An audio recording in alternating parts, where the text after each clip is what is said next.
Hamas' successful attacks and massacres against Israel will leave an Israeli unable to rest in peace in his grave. It is unimaginable what kind of wailing and roaring his soul will make. This person is the greatest general of Israel, crowned by public opinion as the God of War of Israel, the King of Israel, and also the most controversial politician of Israel, the 11th Prime Minister of Israel, Ariel Sharon. In the eyes of Arabs, Sharon was a devil and butcher from hell, dreadful to hear about. He was the conqueror of Gaza, but he was also the one, this invincible military god, who in the last stop of his life actively extended an olive branch of peace and compromise to his enemies. He unilaterally withdrew from Gaza and returned it to the Palestinians, which led to the split of the Likud party that he helped establish. He resolutely withdrew from Likud and established a new party. He also tore apart Israeli society, with praise and curses pouring down on him, but he remained true to himself, steadfast and unchanging. On September 15, 2005, at the UN summit, the 77-year-old Sharon, who had been tempered in blood and fire all his life, made a sincere confession: "I participated in and led all of Israel's wars. Today, I stretch out my hands to our neighbors, the Palestinians, with a call for achieving understanding and compromise to end this bloody conflict. Let us together embark on the path to peace and national reconciliation." His voice echoed in the hall of the UN and in the hopeful hearts of Israelis in the more than 20 years that followed. However, today it seems to have become a bitter and bloody irony at this point in time when Israel suffers cruel attacks from Hamas. Let us look at the legendary life of Sharon from a special perspective, witnessing Israel's journey of self-strengthening in the siege of the Arabs. Ariel Sharon was born in 1928 in Mailal, a village near Tel Aviv, to a Jewish farming family. But this was no ordinary farming family.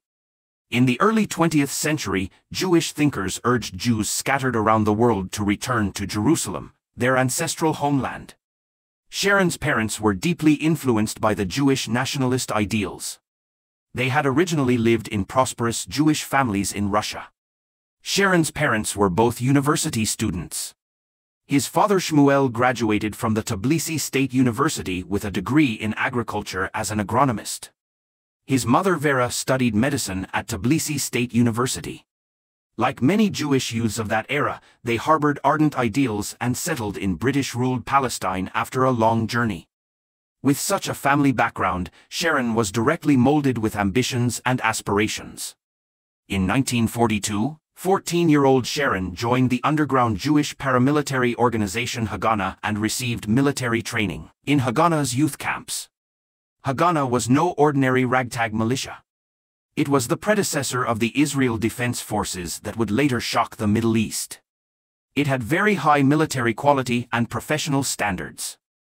Sharon's professional military career started from the very bottom, from squad leader all the way up to Israel's defense minister. Before the establishment of Israel in 1947, Sharon participated in guerrilla warfare with Arabs over villages. The day after Israel declared independence in 1948, 7 Arab countries led by Egypt launched a war. They did not recognize UN Resolution 181 on the partition of Israel and Palestine, nor did they recognize Israel.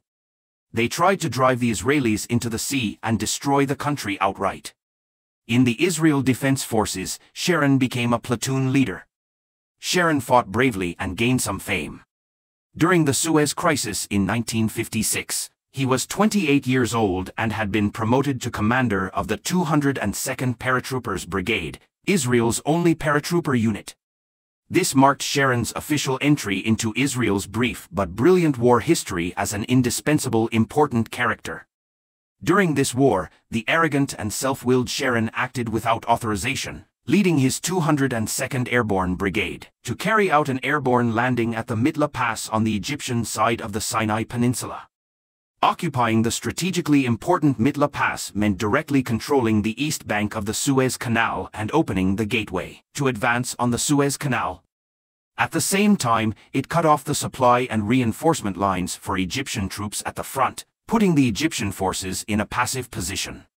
However, Sharon's Paratroopers Brigade was at high risk of being annihilated by Egyptian forces given they were operating alone deep in enemy territory. This action was extremely risky and tested the resourcefulness and courage of battlefield commanders to the limit. Nevertheless, Sharon's surprise airborne assault succeeded, laying the foundation for the Israeli army to sweep across the Sinai Peninsula. However, after the war ended, Sharon paid the price for his rash and headstrong personality. He was also accused of killing prisoners of war and relieved of his duties. Sharon left Israel entirely and went to study modern military strategy theory at the Staff College in Camberley, UK. By the way, although Sharon was a career soldier, he was by no means purely a military man. His parents' cultural influence gave him lifelong reverence for knowledge. In the intervals of his military career, he kept on studying. He studied history and Middle Eastern studies at the Hebrew University of Jerusalem, obtaining a bachelor's degree.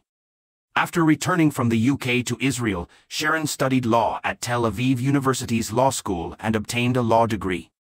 This cultural background laid the foundation for Sharon's later transformation into Israel's outstanding politician. After being sidelined for many years, Sharon was finally promoted to Major General in 1962. The Six-Day War broke out in 1965, and the war-oriented Sharon got the chance to show his mettle.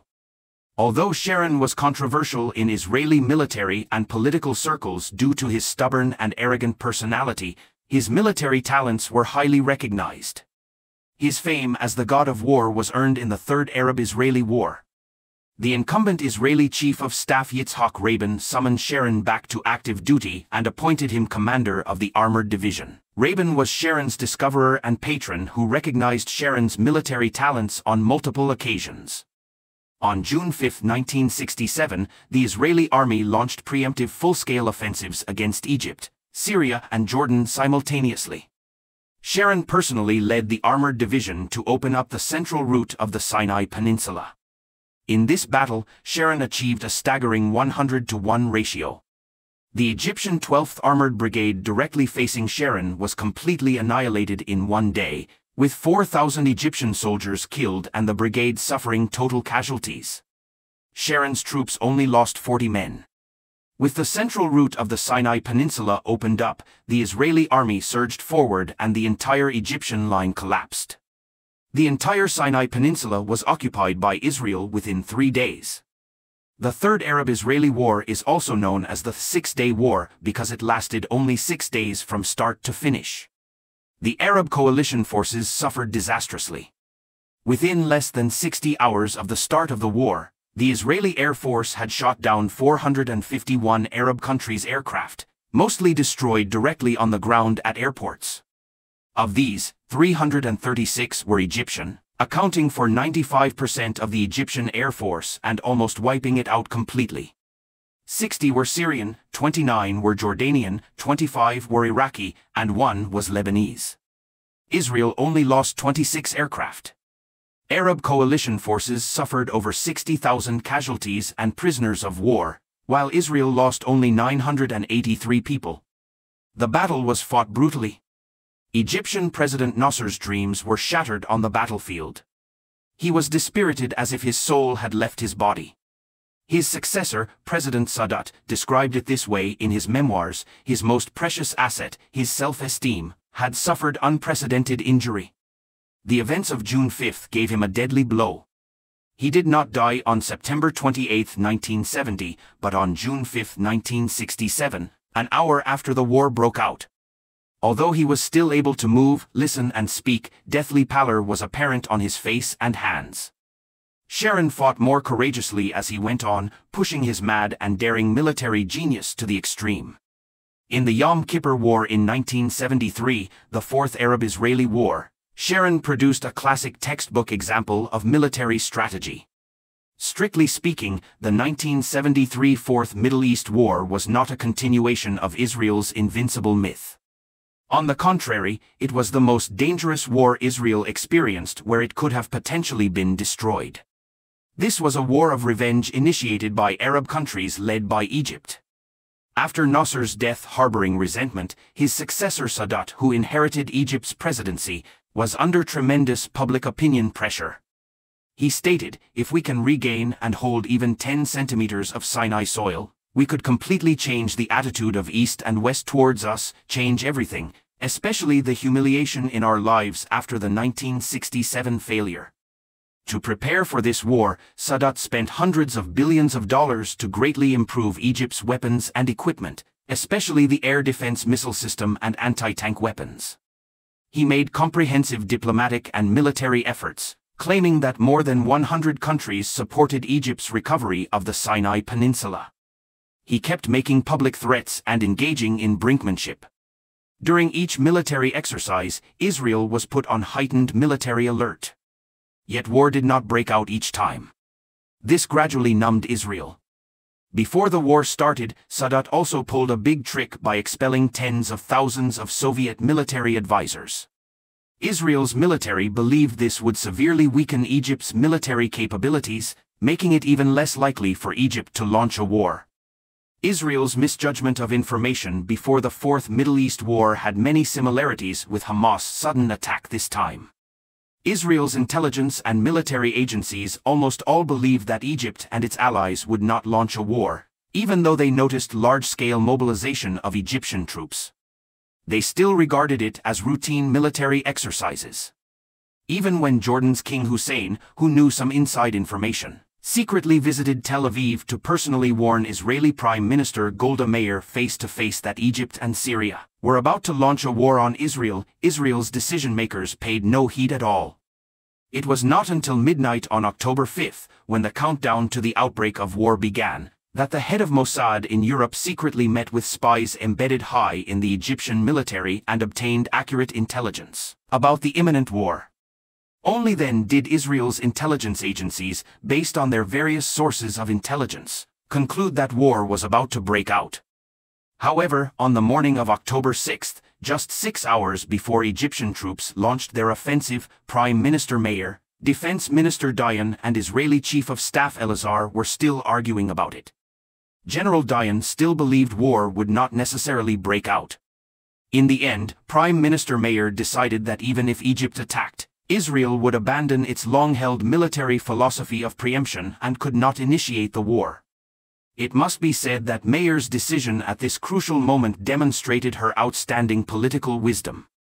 She keenly perceived that if Israel was seen as the initiator of this war, it might not obtain the military assistance on which it depended to win this war, especially military aid from the United States. Just as later during the most dangerous moments of the war, when Meir pleaded with President Nixon for U.S. assistance, saying, "There won't be an Israel if the U.S. doesn't provide military assistance promptly." Although countries like the UK and France might sympathize with Israel, by then Arab countries had already employed the oil weapon, forcing them to basically stop supplying Israel with weapons and military material long ago.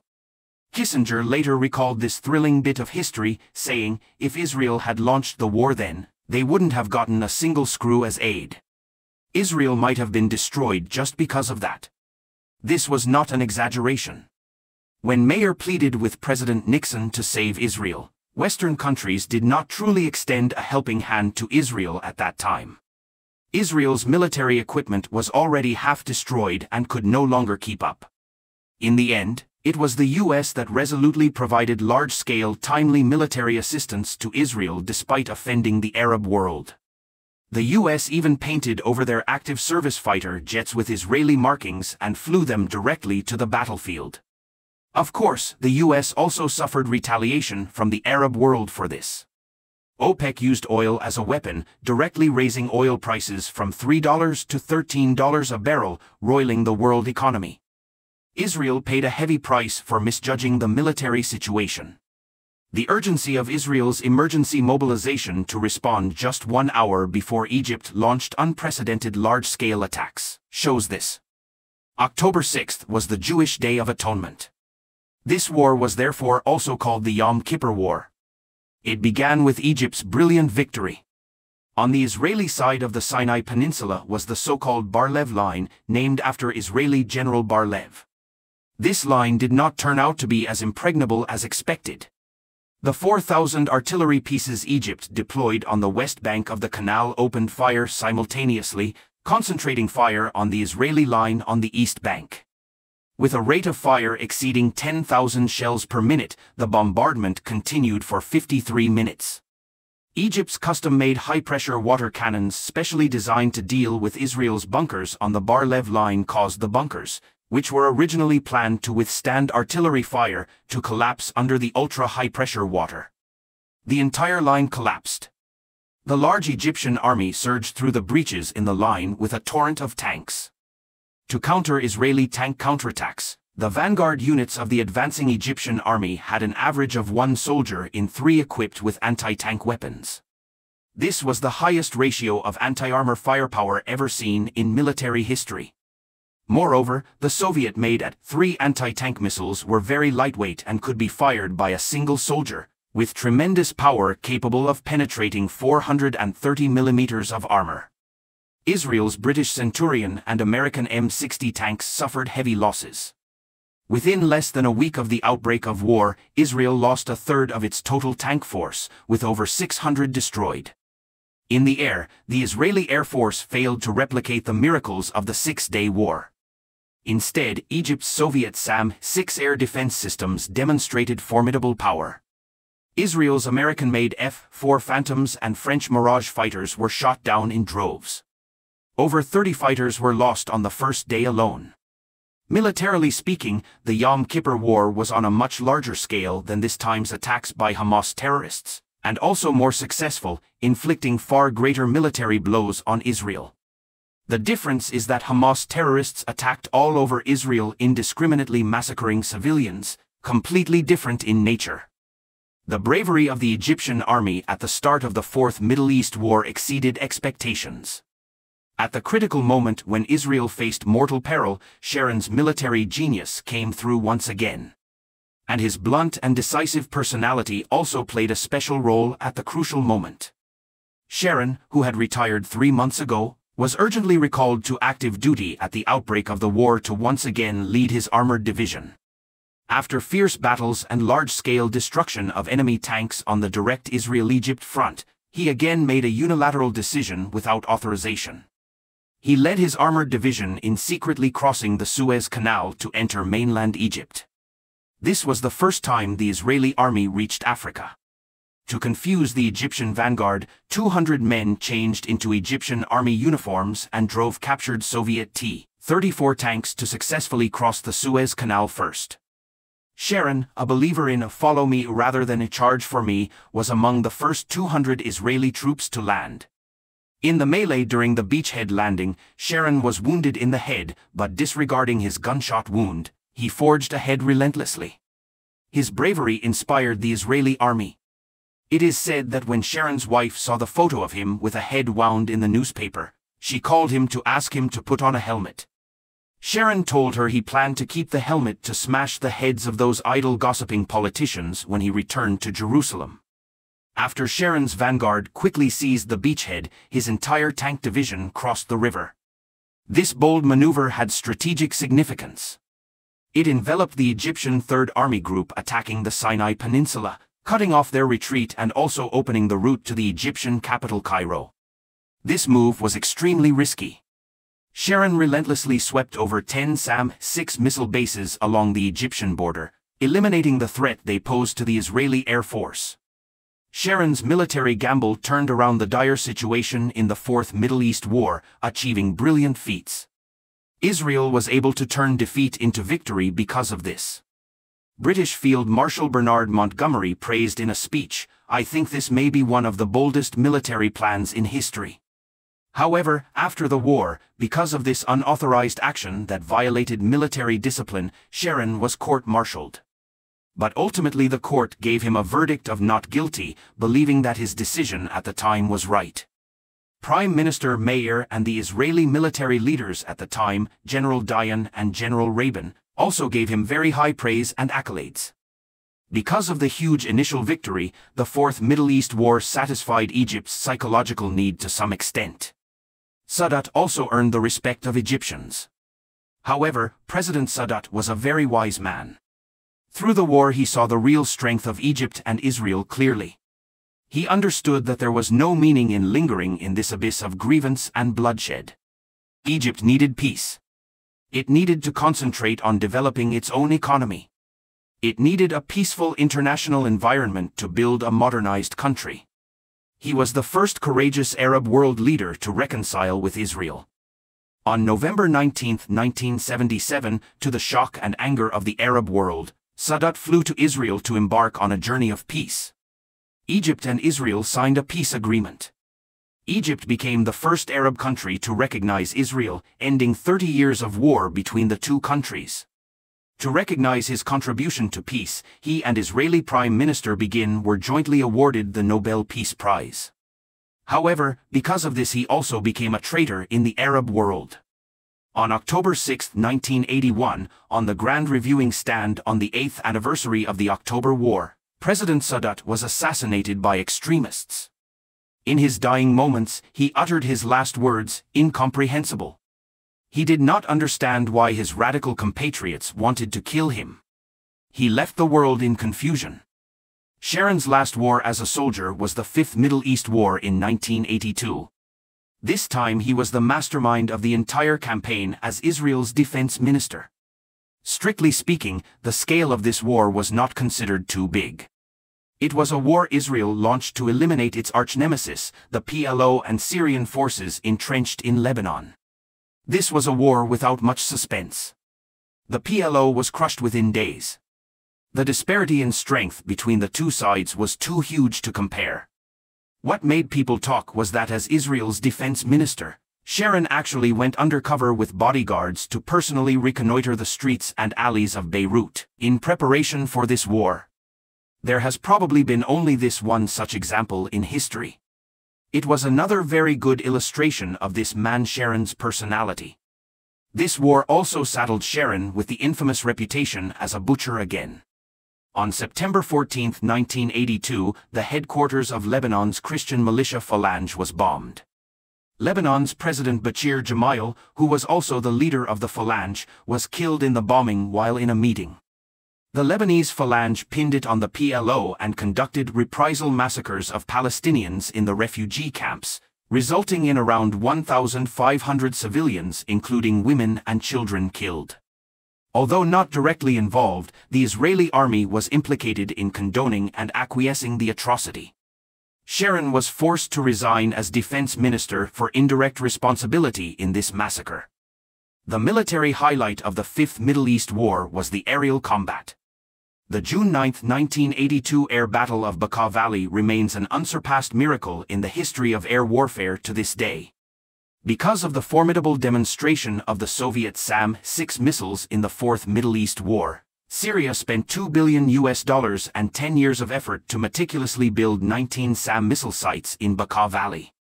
However, the Israeli Air Force destroyed them all in just a short 6 minutes. On June 13, the Israeli Air Force also destroyed another 6 Syrian SAM-8 missile battalions and 3 SAM-9 missile battalions, completely uprooting Syria's proud air defense system. In the subsequent dogfight, coordinating with AWACS electronic warning aircraft, American F-15s and F-16s battled Soviet MiG-23s and MiG-21s, shooting down a total of 82 Syrian aircraft without losing one.